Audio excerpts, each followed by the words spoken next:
Hola, buenas noches, gracias por acompañarnos como siempre todos los sábados en Contragolpe. Hoy visitamos la redacción del Cronista, bueno, es un diario centenario. Para mí, uno de los diarios que hoy está mejor realizado. Uno siempre se queja de que en el periodismo faltan productos o que no hay innovación, que se cae el diario papel. Bueno, todo eso es verdad, pero cuando hay un producto de calidad, como es el caso del Cronista, que tiene una información, por supuesto, económica esencialmente, pero que ha metido temas políticos y de investigación y con buenos suplementos, es muy meritorio rescatarlo. Vamos a conversar en la redacción entonces del Cronista con su director, con Fernando González. En un minuto volvemos. Bueno, Fernando, gracias por recibirnos en la redacción del Cronista. Estrenamos varias cosas. Estudio, porque ya hay olor a pintura, ya es nuevo. Y aparte aprovechamos a presentar tu libro, que ya lo muestro un segundo en cámara, Crónicas de un país adolescente. Fernando González, director del Cronista. Y bueno, te agradecemos por las dos cosas, gracias por recibirnos. Y la primera pregunta, tuvimos unos meses como con mucha turbulencia en el tema económico, la cuestión cambiaria, con muchos interrogantes, cómo seguíamos para adelante. Bueno, se fue el presidente del Banco Central, asumió Vanoli y parece que estamos viendo como una Pax Romana.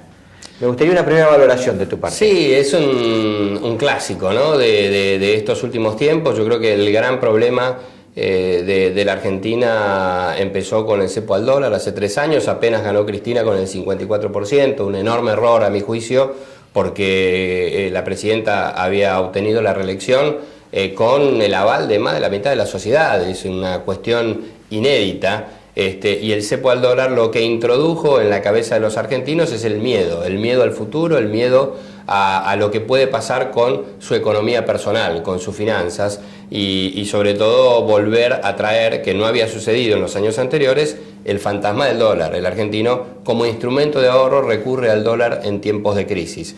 Y en el mejor momento de Cristina instaló la idea de esto puede no durar mucho tiempo. Y eso en la cabeza del argentino medio es muy complicado.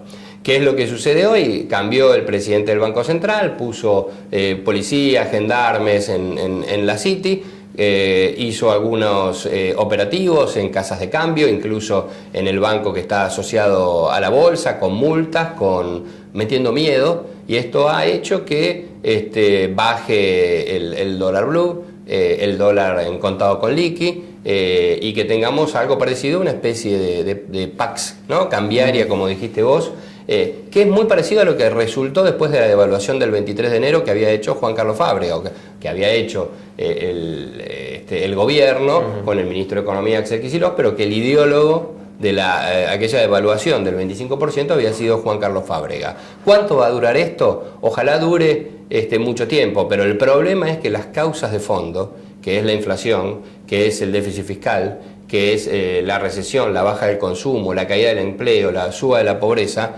no se están atacando. Básicamente la inflación, la emisión y el déficit. Al no atacarse las razones fundamentales de la crisis en la Argentina, yo creo que esto es para poquito tiempo. Que en cuanto haya alguna fricción en cuanto a lo económico, vamos a ver qué es lo que sucede en diciembre con este nivel de actividad que es muy bajo y qué es lo que sucede en enero, donde se tiene que definir si el gobierno finalmente arregla con los holdouts o no arregla, que es el gran dilema de este tiempo. Las señales son, como vemos, ambivalentes, ¿no? Un día parece que arreglamos, un día parece que no se arregla. Si yo tuviera que decir algo, las señales, los paradigmas de este tiempo, tanto de Axel Kicillof, que es el gran, protagonista económico de esta Argentina de este tiempo, te diría, soy más partidario de que no se va a arreglar, que la Argentina juega a durar con las reservas que tiene y tratar de llegar hasta 2015 y que los problemas,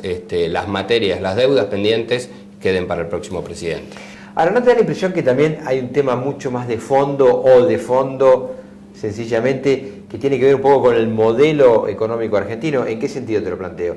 La Argentina tiene recurrentes problemas de lo que se llama la crisis del sector externo, es decir, la falta de dólares concretamente, para hacerlo más fácil. Para hacerlo más fácil, más corto. Es decir, le faltan dólares a la economía argentina, cada tanto le faltan dólares.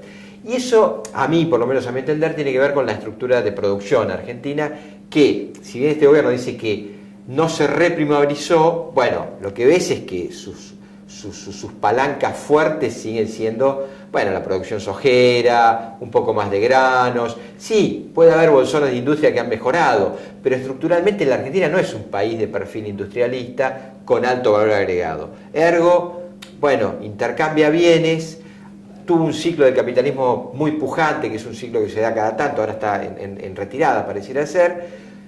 Ya no valen tanto los commodities, bueno, le empiezan a faltar dólares.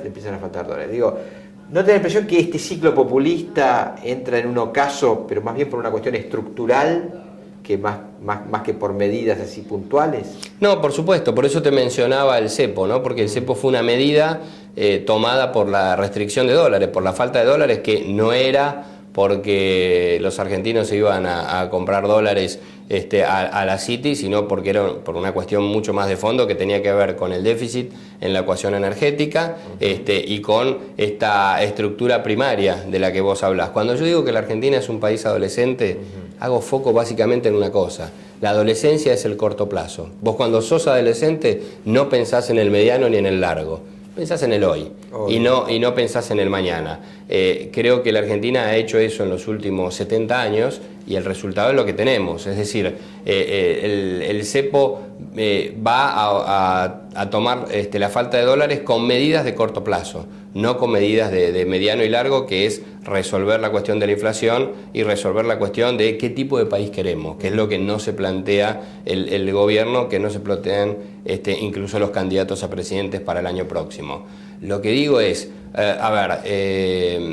tenemos un problema y grave, que tiene que ver con que nosotros venimos de un proceso de crecimiento en base a la soja. La soja valió un promedio de entre 500 y 600 dólares la tonelada. Y un poco la industria automotriz. ¿Sí? Sí. ¿Por qué? Porque llegamos a vender 1 millón de autos. Pero ahí tengo un pequeño paréntesis. Sí. La industria automotriz te genera un agujero de 7.000 millones de dólares, porque el 70% de ese coche es importado. Son dólares que vos necesitas para pagar las piezas, ¿no? Tal cual. Lo que estamos ahora es mordiéndonos la cola, es decir, frenamos la actividad, por eso se cayó 300 a 350.000 autos, se va a caer este año la industria automotriz. La soja ya no vale 600, vale 300 y pico de dólares, entonces todo se complica un poco más. Esta falta de un modelo de mediano y de largo plazo. Creo que ese es el problema de la Argentina, ese es el desafío de los candidatos que aspiran al poder para el año que viene, y yo estoy muy preocupado porque si bien los mercados o los actores económicos piensan, bueno, fines de 2015, la elección y el próximo presidente está cerca, para el común de la gente, para el ciudadano de a pie, un año es mucho tiempo. Sí. Y es mucho tiempo con una inflación que te come entre el 10 y el 15 o el 20% del salario al año, de acuerdo al tipo de salario que vos tengas, y está muy lejos con el tipo de infraestructura que tenemos cuando vemos que no se ha renovado en 20 años y tenés la infraestructura eléctrica, gasífera, telefónica y sobre todo infraestructura para inundaciones y todo lo que tiene que ver con el tendido de la red para contener las inundaciones cuando caen 4 gotas y que hacen agua al mínimo temporal. Esto es lo que no tenemos.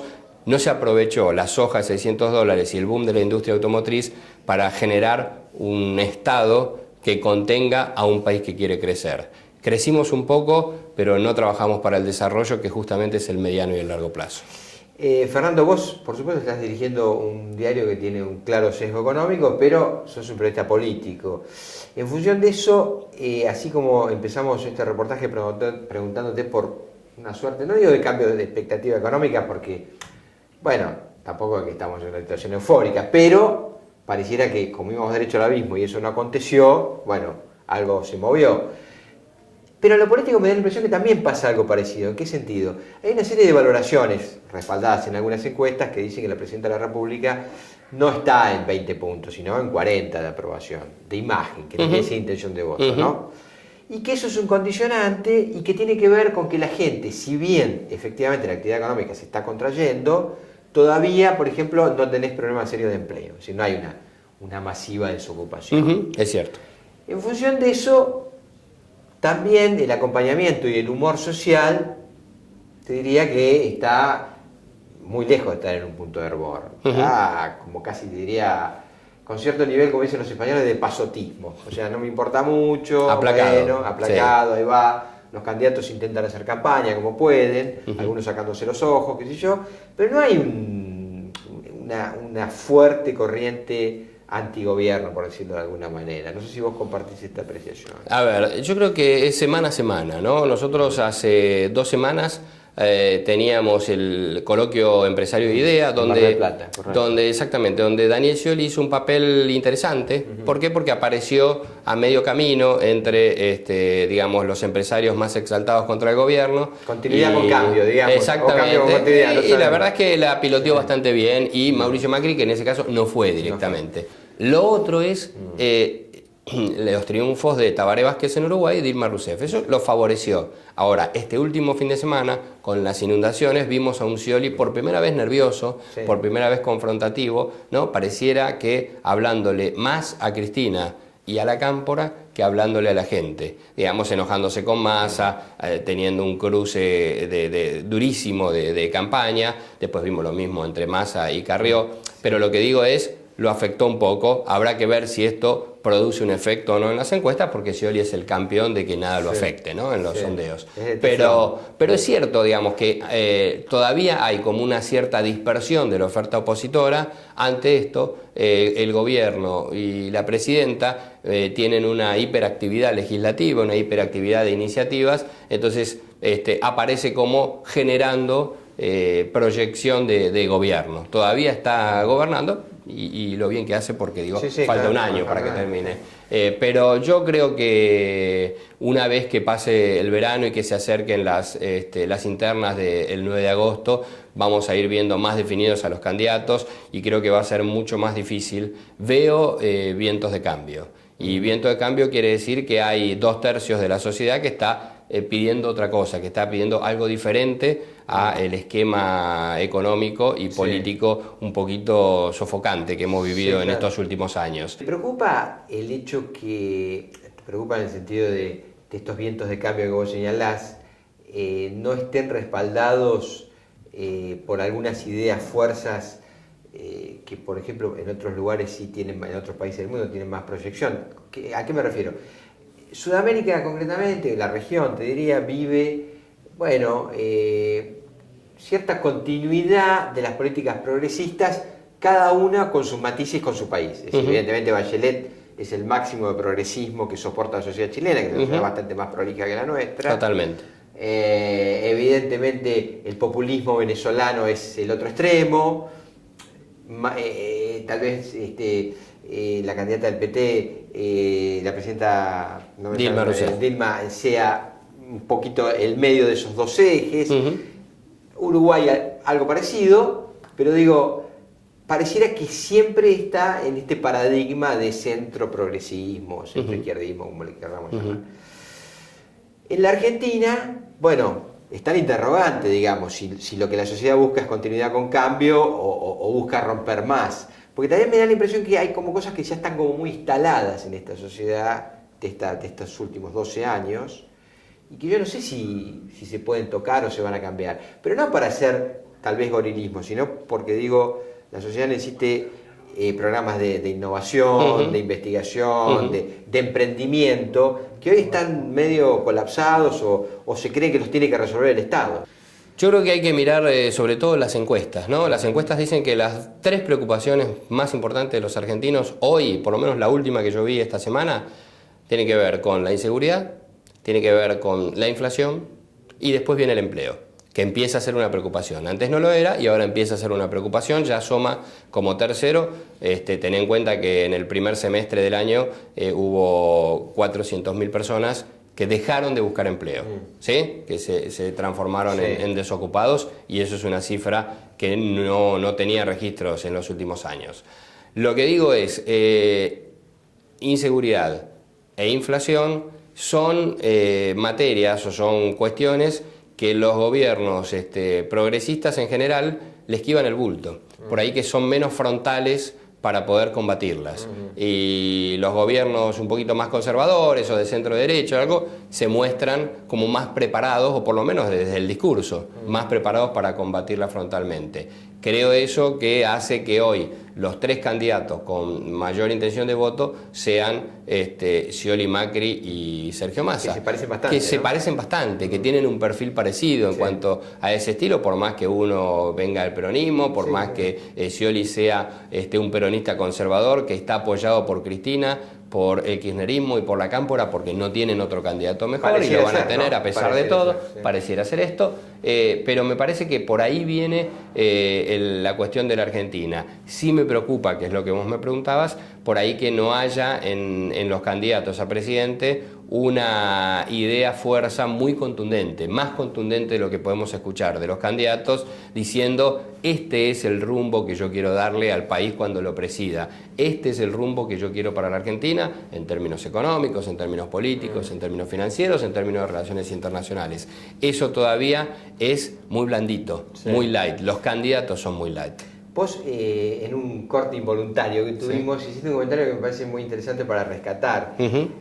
Porque precisamente si los candidatos se animaran a poner arriba de la mesa determinadas cuestiones, la gente me parece que lo entendería bien. Es decir, por ejemplo, si se le explicara la cantidad de dinero que se derrocha en gastos innecesarios, absolutamente inocuos, digamos, que podrían destinarse a programas de investigación, de creación, de innovación, sobre todo, que creo que es el gran futuro del mundo, la innovación. Bueno, ¿cuántos puestos de empleo de calidad se generarían y cuán atractiva sería la Argentina para recibir inversiones, ¿no? En eso es mucho más hábil el gobierno. El gobierno te plantea el dilema patria o buitres. Si vos decís el dilema es patria o buitres, todos queremos patria. Claro, digamos. Los buitres no nos caen simpáticos, son usureros, no cometieron ningún delito, solo compraron títulos a bajo precio y quieren cobrarlos a alto precio. Claro. Lo que digo es, si vos planteás, cuando en las encuestas dicen no, la gente está a favor del gobierno en cuanto al dilema patria o buitres, si vos le planteás el dilema simplemente sí. Ahora si vos le decís ir al default implica que vos seas más pobre, que vos pierdas el empleo o que vos puedas tener menos opciones de futuro, seguramente la gente va a responder en las encuestas de otra manera. Si vos le planteás ¿querés que Aerolíneas sea estatal o privada? La mayoría va a decir estatal, porque uno quiere la aerolínea de bandera, la historia de Aerolíneas y todo. Ahora, si vos le decís pierde 5.000 millones de pesos por año y ese dinero desde que fue estatal lo estás sacando de tu propia vida, porque es dinero del Estado, lo va a responder o lo va a evaluar de distinta manera. Lo mismo para cualquiera de las cuestiones. Hablábamos de el fútbol para todos. Si vos me decís, yo quiero ver los goles del fútbol para todos libre, no quiero que en 5 años el fútbol para todos le saque 8.000 millones de pesos que podrían haber ido a los trenes de conurbano o podrían haber ido a los hospitales que nos faltan. O programas de vivienda, que tienen un déficit habitacional altísimo. Entonces la cuestión es cómo la planteás. Yo creo que los candidatos a presidente deben lograr estructurar un discurso y una propuesta y un programa de gobierno que aproveche el dinero del Estado mucho mejor de lo que se aprovecha hoy. El problema hoy es que tenemos un Estado que toma muchas cosas, pero termina siendo deficitario y hasta ausente, como se ve en las inundaciones, como se ve con los cortes de luz en el verano, como se ve con los cortes de gas en el invierno. ¿Por qué? Porque los recursos están mal asignados. Yo creo que el dilema no es Estado o privatismo, sino es asignar bien los recursos del Estado, que el Estado controle lo que tenga que controlar y que libere las actividades que tenga que liberar para que el capital sí pueda estar más dinámico y salir de este proceso recesivo que es el que estamos ahora. Fernando, quisiera una valoración, por último, vos, insisto, sos director de un medio papel, pero que está muy bien respaldado por la web. A mí, la página del Cronista me gusta mucho. Se habla mucho del fin del diario papel, o que se cae, o que es muy difícil sostener. Bueno, hay toda una discusión acerca de los contenidos. Casi te diría un pálpito es lo que te pido a vos. O sea, ¿cómo visualizás toda esta discusión que se está generando en el mundo multimedial, por decirlo? Hablábamos en el arranque de un diario con historia, ¿no? Es verdad, tiene 106 años el Cronista, que cumplió esta semana. Claro. Exactamente. y este estudio que estrenamos es un estudio para los videos y para la actividad del sitio web de cronista.com básicamente, que es donde estamos trabajando y muy fuerte con nuevas tecnologías y adaptándonos a los contenidos. Mira, cuando yo entré en Clarín como editor junior en 1996 me dijeron, prepárate porque en 5 años se termina el diario de papel. Y en el 2000 y en el 2001 se terminó. Estuve hasta 2008 en Clarín y el diario de papel siguió vivito y coleando, vende mucho menos, va generando menos recursos publicitarios, es cierto, todavía aguanta, ¿no? Yo creo que va a aguantar unos años más, porque por ahora todavía hay avisadores publicitarios que prefieren el papel al sitio web. ¿Por qué? Porque la publicidad en internet tiene mucha competencia, tienen sitios web las empresas, tienen sitios web todo tipo de consultoras, cualquiera se pone un blog, claro. Entonces hay mucha competencia, todavía ni siquiera el New York Times o el Financial Times o los diarios más importantes del mundo han logrado un modelo de negocios con el sitio web sustentable, por eso es que no abandonan el papel. Y si me permitís, respaldo con esto, no sé si compartís este criterio, como pasaste el tema de que vos naciste periodísticamente en Clarín. Sí. Yo recuerdo una vez Clarín, sobre el 2005, organizó un gran seminario, trajo a representantes de muchos diarios del mundo, y bueno, yo asistí y escuché, creo que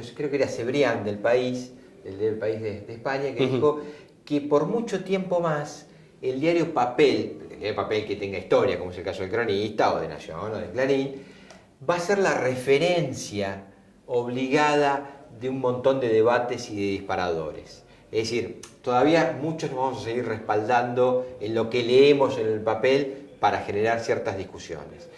Es un matiz, si querés, psicológico. No, seguro. Yo creo que... Pero la agenda pareciera que todavía la va a marcar por un tiempo más el papel. La agenda de la primera mañana la marca el papel, todavía. ¿Por qué? Porque tiene más tiempo para el enfoque, para más recursos para la investigación, y todavía nuestra generación lee el papel. O sea, el diario de papel se va con nuestra generación. Es decir, cuando mis hijos no leen papel. Por ahí leen alguna cosa que yo le muestro, pero digo, la plataforma de ellos es el móvil, es la tableta o es la computadora. Y mucho más el móvil y la tableta que la computadora. Así que tenemos poquitos años de papel que quedan, lo que viene es el diario digital. Lo que tenemos que resolver los medios de comunicación, los periodistas, es el usuario, el ciudadano que paga 11 o 12 pesos por un diario, no paga ni 3 pesos por las noticias en internet. Resolver la cultura de la gratuidad que tiene internet, cómo se establece un modelo de negocios para los medios de comunicación, para los diarios en formato web. Fernando, gracias por abrirnos la puerta del Cronista. Felicitaciones una vez más por el diario que tenés y por este estudio reciente. Nosotros nos vamos mostrando la tapa Crónicas de un país adolescente, 7 décadas de proyectos delirantes. Fernando González. Se los recomiendo. Buena lectura para el fin de semana. Fernando, gracias. No, gracias a ustedes. La verdad es un placer.